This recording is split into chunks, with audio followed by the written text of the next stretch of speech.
हम लोग जो गए थे वो 99 में गए थे। हम 5 दोस्त थे, तो हम लोगों ने यहाँ से ईरान का और तुर्की का वीज़ा लिया था। और यहाँ से जो ज़ायरीन जाते हैं उसको काफ़िले को उनको साथ किया, हम लोग उनके साथ हो गए थे। यहाँ से हम पहले कोयटा गए। कोयटा जाने के बाद फिर हम तेहरान गए। तमाम ज़ियारतें वगैरह करते हुए हम फिर उनसे तेहरान के अंदर जाके अलग हो गए, कुंभ में जाके उनसे अलग हो गए। हमें जाना था आगे ग्रीस, क्योंकि हमारी मंजिल आगे ग्रीस थी। ग्रीस से फिर हमने आगे जाना था, वहाँ काम करते स्टे करते 2 महीने 4 महीने 6 महीने। फिर वहाँ से हम फ्रांस चले जाते, इटली चले जाते, कहीं भी चले जाते। यहाँ से हम तुर्की गए, ये ईरान का क्या कहते हैं बॉर्डर हमने क्रॉस किया, इमिग्रेशन करवाई, उसके बाद तुर्की के अंदर एंटर हुए। फिर वहाँ से हम क्या कहते हैं इस्तांबुल के लिए निकल रहे थे।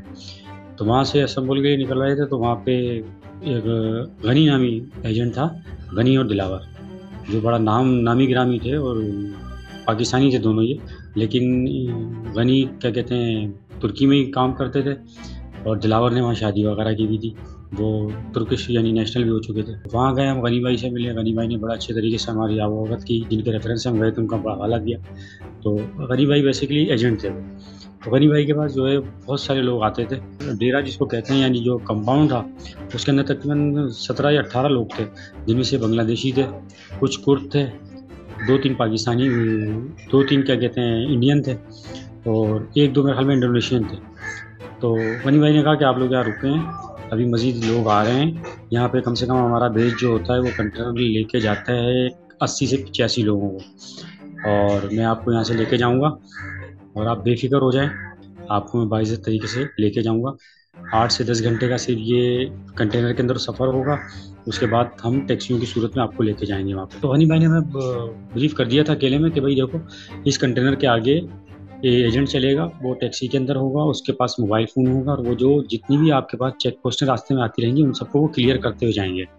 क्लियर करते हुए मुराद यानी जो भी फौजी वगैरह तुर्किश बॉर्डर पे होंगे या ग्रीस का बॉर्डर शुरू होगा, बॉर्डरों के ऊपर जो भी चेक पोस्टें होती हैं वो उनकी पेमेंट वगैरह देते हुए कंटेनर को ये क्लियर करते हुए रोड से लेके जाएंगे। अच्छा, बाज़ जगह ये भी होता था कि जहाँ वो अफसरान या क्या क्या कहते हैं फ़ौजी, जो बॉर्डर सिक्योरिटी फोर्सेज जो है गश्त पे होती थी, कोई अफसर सख्त होता था, तो वो पीछे 3 से 4 किलोमीटर का गैप होता था कंटेनर का और टैक्सी के मामले। तो एजेंट फ़ोन करके बोलता था कि इसको कंटेनर को कच्चे में उतार लो, यानी ट्रैक से हट जाओ फ़ौरन।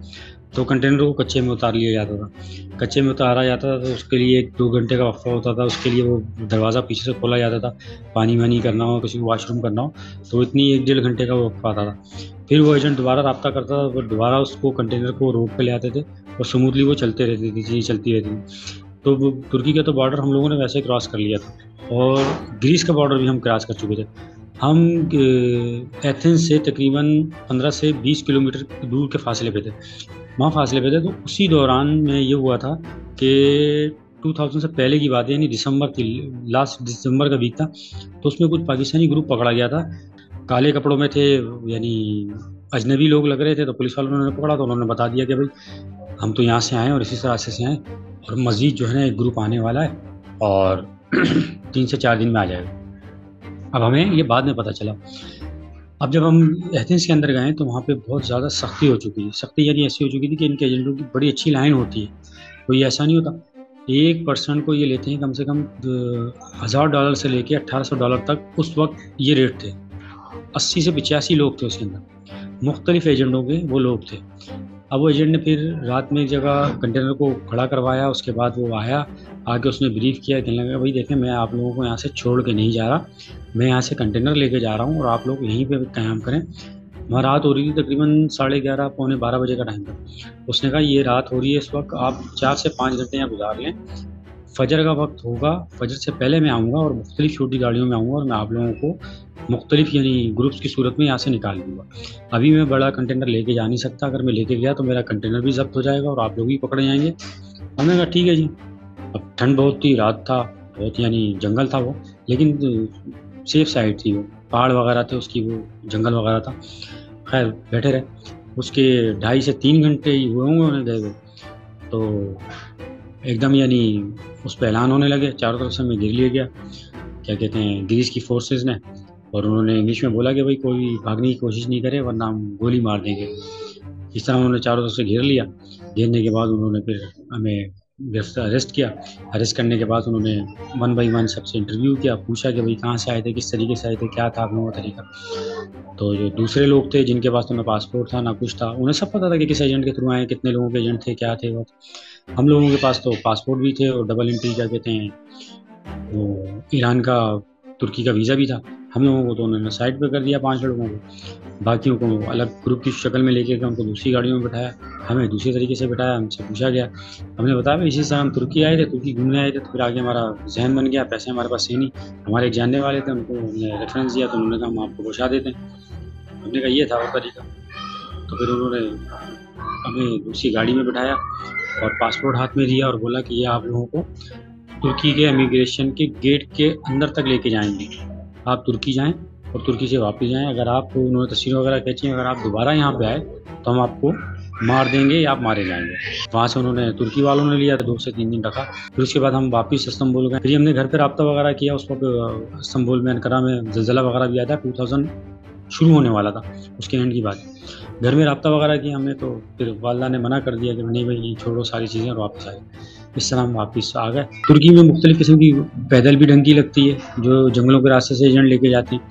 अच्छा, उसमें जो पकड़े जाते हैं, अगर तुर्की की बॉर्डर में पकड़े गए वो, तो उनको बहुत बदतरीन किस्म का तशद्दुद किया जाता है उनके ऊपर। यानी आप कह लेंगे ब्लेड से चीरा भी लगा दिया जाता है, गले पे मार दिया जाता है, गाल काट दिया जाता है बहुत। यानी ये तो हमने अपनी आंखों से देखा है वहाँ। अक्सर ये जो देखते हैं ना, आपकी कश्ती डूब गई और ये हो गई और वो गई, होता ये है कि ये छोटी कश्ती वाले 1 से 2 लोगों को लेके चले जाते हैं यहाँ से डील करके कि $500 $300 में लेके जाते हैं आगे। तो आगे जाके वो दूसरी बड़ी कश्ती वालों को के हवाले कर दिया जाता है उनको। और वहाँ ये होता है कि एक कश्ती की यानी 100 बंदों की या 60 लोगों की गुंजाइश है, उसमें वहाँ मुख्तलिफ एजेंटों के लोग आ जाते हैं और वो लालच के थ्रू उसमें डाल दिए जाते हैं, तो वेट उसका बढ़ जाता है कश्ती का, इसलिए वो ये हादसा होते हैं इनके साथ। हम जब गए थे तो हमें बताया गया था, एक लड़का था उसमें, तो उसने यही कहा था कि उसका कज़न इसी तरह उसकी डेथ हो गई थी। तुर्की का और ग्रीस का बॉर्डर ये क्रॉस कर रहे थे, सख्ती हुई तो एजेंट ने क्या किया कि उसके पास 32 या 36 लोगों का ये ग्रुप था। ग्रीस की फोर्सेज उनके पीछे लगी तो उसने भागना शुरू किया। वो रिटर्न आया क्या कहते हैं तुर्की के बॉर्डर की तरफ, तो यहाँ पे तुर्की के फोर्सेज ने फायरिंग कर दी, वहाँ से वो फायरिंग कर। एजेंट ने तो क्या किया, वो तो उतर के भाग गया क्योंकि उसे तो जंगलों का भी मालूम था, रास्तों का भी मालूम था। उनमें जो दूसरे लोग थे वो भी इधर उधर भागने लगे, तो उनमें से 4 से 5 लड़के एक्सपायर हुए थे, वो गोलियां लगी थी उनको। और ये अक्सर होते हैं ये, लेकिन ये मीडिया में आते नहीं हैं क्योंकि लोग डर के मारे बताते नहीं हैं। अब शायद सोशल मीडिया का दौर है, हो सकता है लोग कुछ आर्मियों का नहीं, वरना ये तो बहुत सारे वाक़यात होते हैं। कुछ लोग टांगों से माजूर हो जाते हैं, किसी का हाथ चला जाता है।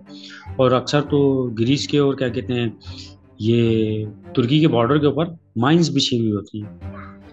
बाज़ जगह तो ये माइंस बिछी हुई होती हैं, जो यानी एजेंट अगर चाहता है कि इनको मैं सिर्फ पैसे तो ले लिए उसने, इनको यहीं में इनको छोड़ के रास्ते में, अक्सर ये होती हैं, अक्सर ये फ्रॉड होता है, ये एजेंट करते हैं फ्रॉड और ये अक्सर होते हैं ये, लेकिन ये मीडिया में आते नहीं हैं क्योंकि लोग डर के मारे बताते नहीं हैं। इससे आपका क्या कहते हैं सरमाया भी खर्च होता है, वक्त भी खर्च होता है और सबसे बड़ा आपकी कीमती जान भी जा सकती है। ये तो मौत का रास्ता है, 95% मौत है इसके ऊपर और 5% चांस है आप बच जाए।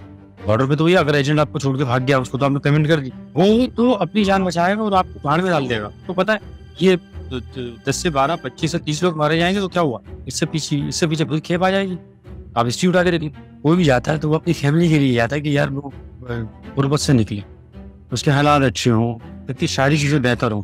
लेकिन ये बहुत ख़तरनाक रास्ता है, इसको ये गैर कानूनी रास्ता है, इसको नहीं चुना जा सकता। तो देखिए आपको कुछ पता नहीं है कि आपको एजेंट किस तरीके का मिले, आगे आपके साथ क्या हालात हो, आपके साथ कितने मामला ख़राब हो सकते हैं। वहाँ पे बॉडियाँ पड़ी रहती हैं, आप जख्मी हो जाएं, आपको कौन लाएगा कौन नहीं लाएगा।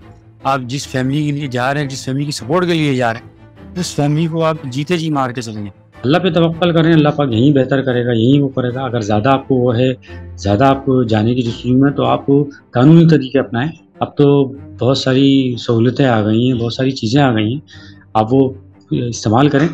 3 से 6 महीने में, 4 महीने में आप अपने आप को इस काबिल कर लेंगे कि आप किसी भी मुल्क के लिए अप्लाई कर सकते हैं और पूरा उतर सकते हैं उसके बाद। मज़ीद न्यूज़ अपडेट्स और डिजिटल स्टोरीज के लिए सब्सक्राइब करें डॉन न्यूज़ पाकिस्तान।